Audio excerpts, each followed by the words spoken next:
آسان درس قرآن. نحمده ونصلي ونسلم على رسوله الكريم اما بعد فاعوذ بالله من الشيطان الرجيم بسم الله الرحمن الرحيم ألم تر إلى الذين نافقوا يقولون لإخوانهم الذين كفروا من أهل الكتاب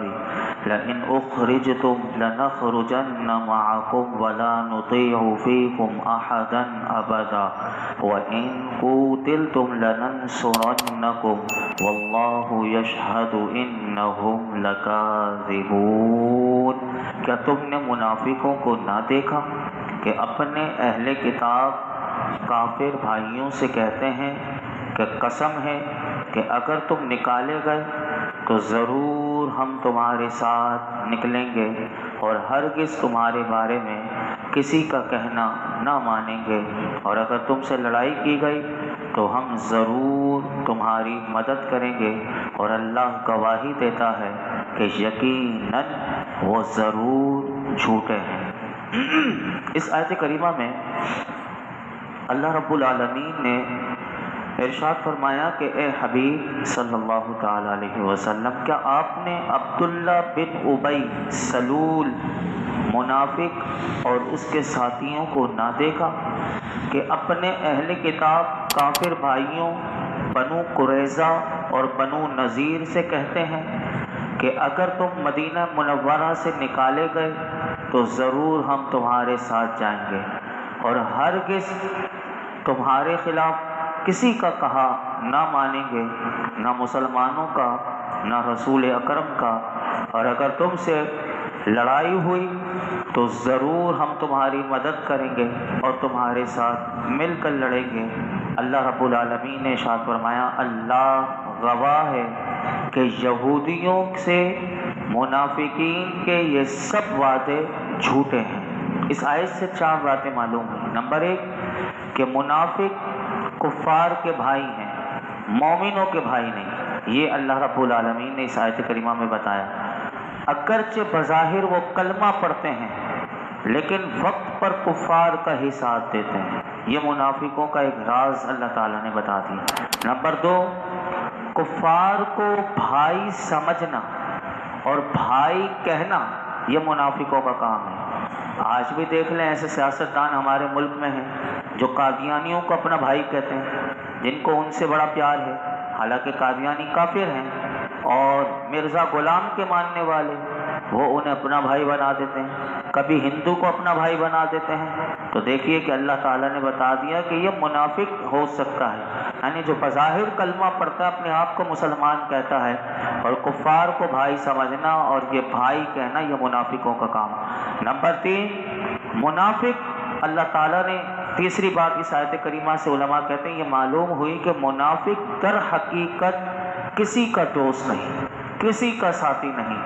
اور نہ ہی کبھی منافق کے وعدوں کا اعتبار ہے، اور نہ کفار کو اس پر اعتبار آتا ہے اور نہ مسلمانوں کو. منافق کیونکہ وہ خود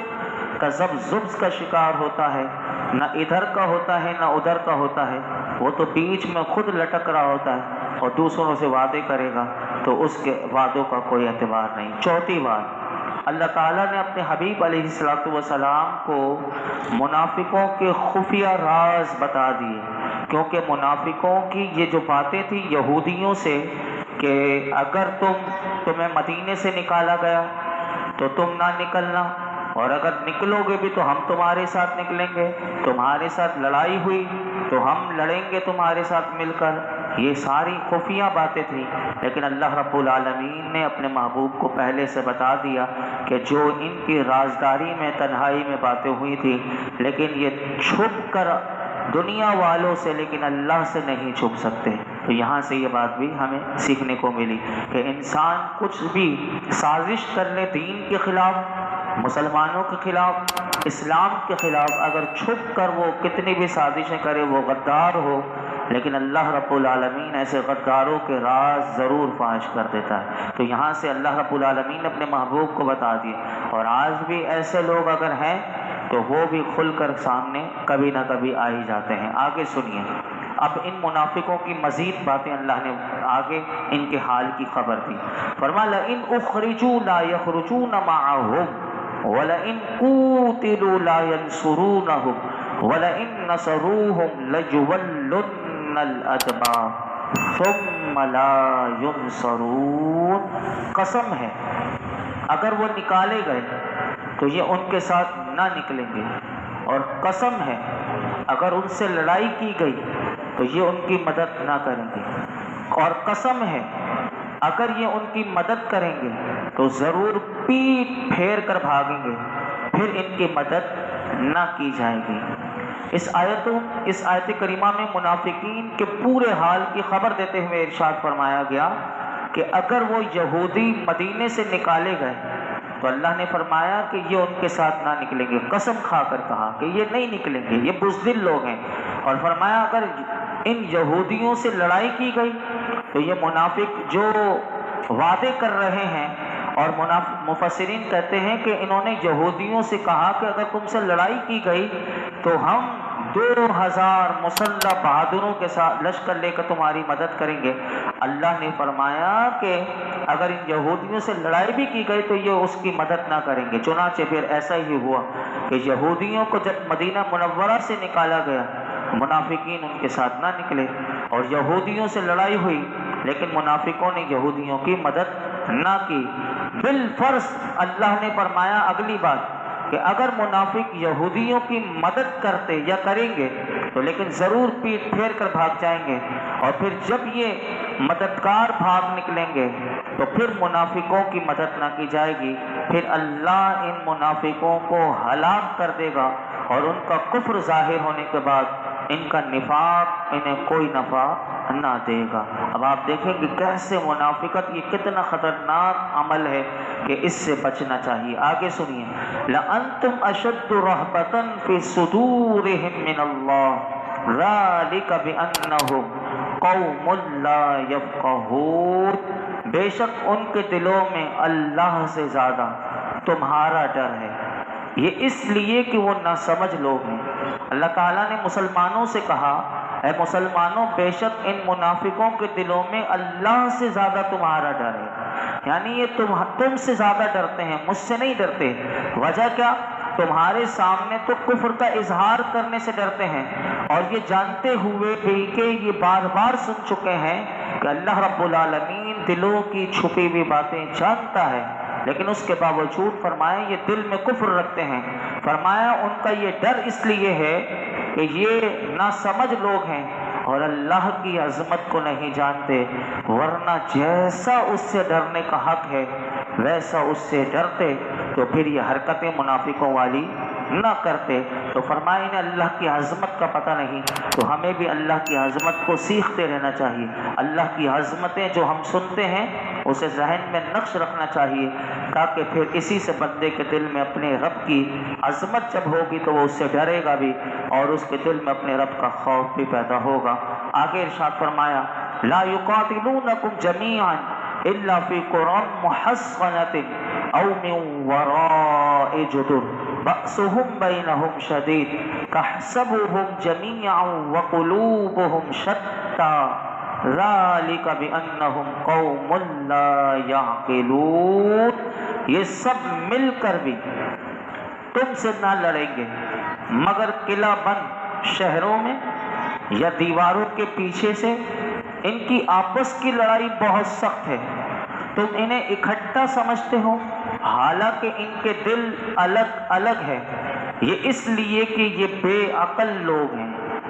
کہ یہ فرمایا کہ یہ اس لیے کہ وہ بے عقل لوگ ہیں۔ اس آیت کریمہ میں اللہ رب العالمین نے مسلمانوں کو مزید فرمایا کہ اے مسلمانوں یہودی مل کر بھی، یعنی منافقوں سے مل کر بھی اعلانیہ تم سے نہ لڑیں گے، یعنی یہ یہودی اتنے بزدل ہیں کہ فرمایا کہ قلعہ بند شہروں میں یا دیواروں کے پیچھے چھپ کر لڑیں گے۔ چنانچہ آپ نے پیچھے سماعت کیا تھا کہ ایسا ہی ہوا کہ مدینہ منورہ کے اہل کتاب نے کبھی بھی کھلم کھلا مسلمانوں کے مقابلے کی ہمت نہ کی، بلکہ غزوہ خندق کے بعد جب مسلمانوں نے ان کی بدعہدی کی بنا پر ان سے مقابلہ کیا تو وہ اپنے آپ کو کوچے میں بند محلوں میں بند کر کے بیٹھ گئے، پھر مجبوراً نکلے اور بنو قریظہ اور بنی نذیر جو تھے وہ جلا وطن کر دیے گئے۔ اللہ رب العالمین نے جیسا فرمایا تھا ویسا ہی ہوا، یعنی اللہ نے پہلے سے ان کے بارے میں خبر دے دی تھی کہ یہ بزدل لوگ ہیں، یہ اگر لڑائی بھی کریں گے تو دیوار کے پیچھے سے ہی اپنے آپ کو بند قلعوں میں بند کر دیں گے۔ یہاں صرف مدینہ منورہ کی کتابیوں کا ذکر کیا گیا، لہٰذا اس آیت پر یہ اعتراض نہیں کیا جا سکتا کہ نبی کریم صلی اللہ علیہ وسلم کے زمانے میں مشرکین اور حضرت فاروق اعظم کے زمانے میں یہودی اور عیسائی یہ مسلمانوں کے مقابلے میں آئے تھے اور ان کے درمیان بڑی لڑائیاں ہوئی تھی، تو یہ آیت سے اس سے ٹکراتی نہیں اور نہ اس کے خلاف ہے، یہ بات یاد رکھیے گا۔ اللہ رب العالمین نے ان کی ایک اور بات بتائی اسی آیت کریمہ میں، فرمایا ان کی آپس میں لڑائی جو ہے وہ بہت سخت ہے، یعنی جب یہودی آپس میں لڑتے ہیں، آپس میں ان کی لڑائی ہو جائے تو فرمایا کہ بہت شدت سے اور سختی سے لڑتے ہیں، لیکن مسلمانوں کے مقابلے میں یہ بزدل اور نامرد ثابت ہوتے ہیں، کیونکہ اللہ رب العالمین نے مسلمانوں کا رعب ان کے دلوں میں ڈال دیا ہے۔ یہ ہے وہ کلمے کا رعب، مسلمانوں کا رعب، حضور کے دامن سے وابستہ ہونے کا رعب۔ فرمایا کہ اللہ رب العالمین نے ان یہودیوں کے دلوں میں مسلمانوں کا رعب ڈال دیا، اور فرمایا کہ تحسبهم جميعا وقلوبهم شتى، تم انہیں اکٹھا سمجھتے ہو حالانکہ ان کے دل الگ الگ ہیں۔ مفسرین فرماتے ہیں کہ اللہ رب العالمین نے ارشاد فرمایا کہ اے سننے والے، تم انہیں متفق ایک دوسرے سے الفت رکھنے والی جماعت سمجھتے ہو، یعنی یہ سب ایک دوسرے سے اتنی الفت رکھتے ہیں۔ فرمایا کہ حالانکہ یہ ہیں تو متحد، مسلمانوں کے لیے متحد ہو جاتے ہیں، متفق ہو جاتے ہیں کہ مسلمانوں کو مٹا دیں، لیکن اللہ رب العالمین نے ان کے دل کا بھی بتا دیا کہ ان کے دل جو ہیں وہ الگ الگ ہیں اور وہ ایک دوسرے سے بھی کوئی الفت نہیں رکھتے، اور ان کا دلوں کا الگ الگ ہونا فرمایا کہ یہ اس لیے ہے کہ یہ بے عقل لوگ ہیں، نہ حق کو پہچانتے ہیں اور نہ حق کی پیروی کرتے ہیں۔ آخر میں اس آیت مبارکہ سے علماء کہتے ہیں یہ معلوم ہوا کہ کفار مسلمانوں کے مقابلے میں کسی مصلحت کی وجہ سے ایک ہو جاتے ہیں۔ اب آپ دیکھ لیں جتنے کافر ہیں وہ ایک ہوئے میں ہیں، اور غزہ کی سرزمین کو دیکھیں، آپ فلسطین لبنان میں دیکھیں جو ہو رہا ہے، ساری پشپنائی ہے۔ تو فرمایا کہ حقیقت یہ ہے کہ جب یہ کسی مصلحت کی وجہ سے، کسی نہ کسی مصلحت کی وجہ سے یہ ایک ہو جاتے ہیں، ورنہ حقیقت قرآن نے بتا دی کہ ان میں کبھی بھی باہمی اتفاق اور اتحاد نہیں ہے، بلکہ یہ ایک دوسرے کے شدید دشمن ہیں اور اپنی دشمنی نکالنے کا موقع کوئی بھی ہاتھ سے جانے نہیں دیتے۔ حدیث پاک میں آپ کے سامنے رکھتا ہوں، سنیے میرے آقا علیہ الصلوۃ والسلام نے ان کے بارے میں اور مومن کے بارے میں کیا ارشاد فرمایا، سنیے۔ اللہ رب العالمین ایسا ہی ایمان ہمیں نصیب فرمائے۔ میرے آقا علیہ الصلوۃ والسلام نے ارشاد فرمایا، حضرت انس رضی اللہ تعالیٰ عنہ روایت کرتے ہیں کہ نبی کریم صلی اللہ علیہ وسلم نے ارشاد فرمایا، ایمان والے، اب دیکھیں حضور نے ایمان کی اہمیت کو بتایا کہ ایمان والے جو آپس میں ہوتے ہیں کیسے ہوتے ہیں۔ فرمایا ایمان والے ایک دوسرے کے خیر خواہ اور باہم محبت کرنے والے ہوتے ہیں، اگرچہ ان کے گھر اور اجسام یعنی ان کی باڈیاں فرمایا جدا جدا ہوں، دور دور ہوں،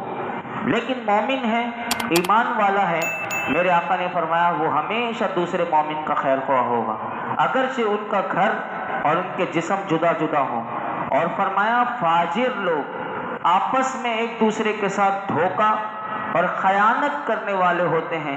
اگرچہ ان کے گھر اور بدن اکٹھے ہوتے ہیں۔ اب آپ غور کریں اس حدیث پاک میں تو فرمایا کہ یہ آپس میں ایک دوسرے کو دھوکہ دینے والے، خیانت کرنے والے ہوتے ہیں، اگرچہ ان کے گھر ایک ہوں، ان کے بدن ایک ہو۔ فی زمانہ اس کے نظارے اگر آپ دیکھنا چاہیں تو مسلمان اس کے نظارے اللہ دکھا رہا ہے، تو لہٰذا یہ آیت کریمہ پیغام دے رہی ہے ہم مسلمانوں کو